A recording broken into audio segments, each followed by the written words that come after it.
Kalau ada yang tanya, bagaimana caranya lalu kita lalui dunia ini? Kalau seandainya memang kita tidak bisa atau kita harus melaluinya, bagaimana harus kita lalui? Maka hadis qudsi ini menjawab. Allah Subhanahu wa taala berfirman kepada kita semua manusia, "Ya ibna Adam, wahai anak cucu Adam, luangkan waktumu untuk beribadah kepadaku. Yakin Allah Tuhan dan tidak ada Tuhan selain Allah, lalu jalankan perintah-perintah yang telah Dia perintahkan.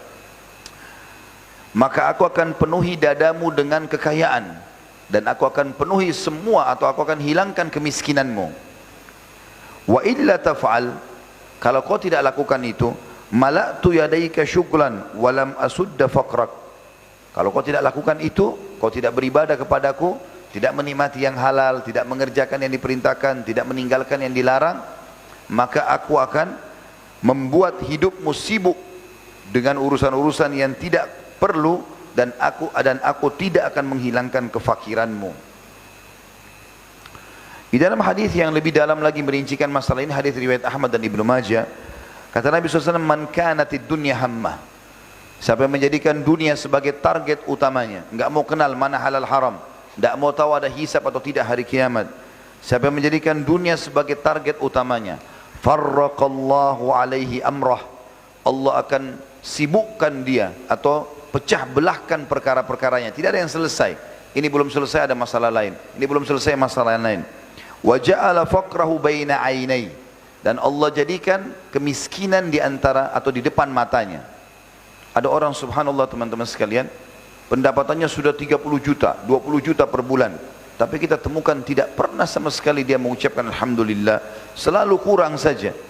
Karena dia menjadikan dunia sebagai targetnya, sehingga dari kekayaan lain, kekayaan ini kepada kekayaan yang lain, dari perempuan ini ke perempuan yang lain, dari mobil ini ke mobil yang lain, tidak ada sedikit pun yang dia merasakan sebuah nikmat itu, semuanya kurang. Walam ya'tihi minad dunya illa ma kutibalah, dan tidak akan, walaupun dia berusaha membanting tulang, bekerja keras, dia juga tidak sadar ternyata yang datang pada dia adalah sesuatu yang sudah dicatatkan bagi dia saja. Tidak akan lebih daripada itu. Di Lauhul Mahfuz sudah tentukan takdir rezekinya. Dan dikatakan wa man kanatil akhirah, sebaliknya, wa man kanatil akhirah niyatuhu, wa man kanatil akhiratu niyatuhu, jama'allahu lahu amrah. Siapa yang menjadikan dunia, siapa yang menjadikan akhirat sebagai targetnya, sehingga dunia dia lalui, tujuannya semua adalah akhirat, maka Allah akan menyatukan seluruh perkaranya. Maksudnya urusannya selesai semua. Ini selesai, itu selesai, ini selesai, semuanya selesai. Kita temukan ada orang subhanallah targetnya akhirat, di umur 40 tahun saya sudah bangun 10 masjid, sudah punya banyak rumah anak yatim, sudah punya ini, punya itu. Allah SWT berkait, karena targetnya akhirat. Wa ja'ala ginahu fil qalbih, dan Allah jadikan rasa kaya itu sifat kaya dalam hatinya. Orang kalau dalam hatinya sifat kaya, bukan di depan matanya, maka selalu saja dia tahu menilai nikmat itu.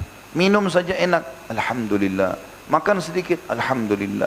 Sedikit saja dia selamat dari mau tabrakan gak jadi, alhamdulillah. Ambil pelajaran semua dari situ, selalu bersyukur.